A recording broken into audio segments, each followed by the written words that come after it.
যেহেতু আজকে দুই পাশে দুই গরু পাইছি, কারণ মহিলা গরু কিন্তু খুব কমই পাওয়া যায়, গরু মা, তাই না? তা আমি গরুর কাছে প্রশ্ন করবো না, গরু মার কাছে প্রশ্ন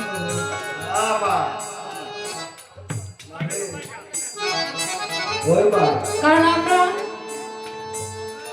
সচরাচর কিন্তু জেনে থাকি যে সুন্নত দিলে মুসলমান ছেলেরা যখন ছেলেদের মুসলমানে দেয় তখন কিন্তু মুসলমান, তাই না? এটা কিন্তু শরীয়ত মোতাবেক। কিন্তু আমরা যে মহিলারা আছি এদের সুন্নতটা কিভাবে হয়, এদের সুন্নতটা কিভাবে হয়, আর এরা মুসলমান কিভাবে হয়? আমি আসলে বেশি প্রশ্ন করবো, বেশি কথা বলবো না। আমার গুরুর কাছে আমার এই প্রশ্ন যে মহিলা লোকের সুন্নত না দিলে আর সুন্নতটা কিভাবে দেয়, আর আমি মুসলমান হই কিভাবে, এই প্রশ্নের উত্তরটুকু আপনি দেবেন। কারণ আমরা কিন্তু একদম অজ্ঞান, শিষ্য তো অজ্ঞান গুরুর কাছে। সুন্নত দিলে হয় মুসলমান, এবার নারী জাতে কি হয়?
জুড়ে জাতের কথা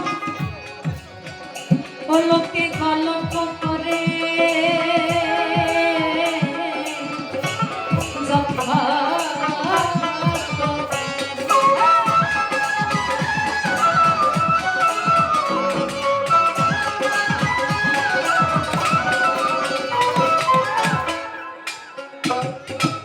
জগৎ